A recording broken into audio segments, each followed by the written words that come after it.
Narito pong News TV Quick Response Team ngayon sa Balagtas, Bulacan, kung saan nasa tagiliran ko lamang po ito pong public market na nasunog po kahapon. Pero bagamat naapula po agad ang apoy kahapon, ay muli na naman itong sumiklab naman kaninang madaling araw. At ito nga po ay binakura na ng mga otoridad upang hindi na po may maligaw pa rito na mga residente nga magbabakasakaling manguha ng mga mapapakinabangang bakal o kay balikan yung kanilang mga dating pwesto. At kanina po nakita nyo yung laki ng apoy dito sa public market at hanggang sa mga sandaling ito ay patuloy nga po ang investigasyon na isinasagawa. Agad namang responde ang mga bumbero dito para mapula ang pagsiklab ng apoy. Sa laki po ng sunog, apektado pati ang supply ng kuryente.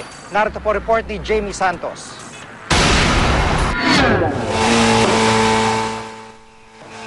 Kahapon pasado alas 2 ng hapon sumiklab ang apoy sa Balagtas Public Market sa Bulacan. Mabilis ang pagkalat ng apoy, lalo't mga stall ng tela ang katabi ng money changer na umano'y pinagmula ng apoy. Umabot ang sunog sa meat section. Ang mga tindero-tindera nagmamadaling isalba ang kanilang mga paninda.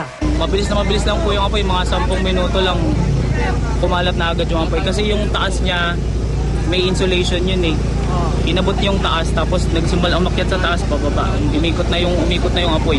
Alas 3:15 ng hapon, under control na ang sunog na umabot sa Task Force Alpha. Ang palengking mahigit 2 dekada nang nakatayo, halos naabo na. Kaka-renovate lang daw dito ng lokal na gobyerno kamakailan. Pasado alas 11 ng gabi, idineklara itong fire out. Nagtamo ng first degree burn ang isang bumbero at ang may-ari ng money changer.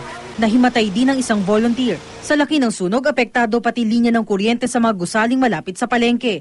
Mag-aalas 2 ng madaling araw kanina, muling sumiklab ang apoy sa isang bahagi nito. Nakarinig din ng ilang pagsabog mula sa loob kaya agad rumesponde ang mga bumbero. Hanggang kaninang umaga, nadatnan pa ng GMA News ang mga bumbero na nag-aapula ng maliliit na apoy. Hawak na ng Balagtas Bureau of Fire Protection ang switch ng electric fan na naiwan umanong bukas sa loob ng money changer. Kwento pa ng saksing nakausap nila, naiwan ding bukas noong Biyernes ang ilaw ng money changer. Ito, kumuha na po ng ebidensya na dadalhin sa fire arson laboratory sa national office po namin.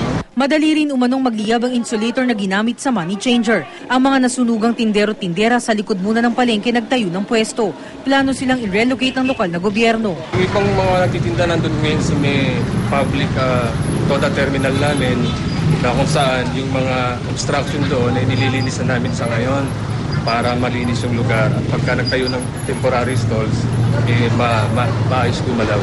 Nilagyan na ng harang ang palengke para hindi ito pasukin ng mga magnanakaw ng bakal at iba pang mapapakinabangang gamit. Wala namang napaulat na namatay. Tinatayang hindi bababa sa 5 milyong piso ang halaga na napinsalang ari-arian. Jamie Santos, GMA News.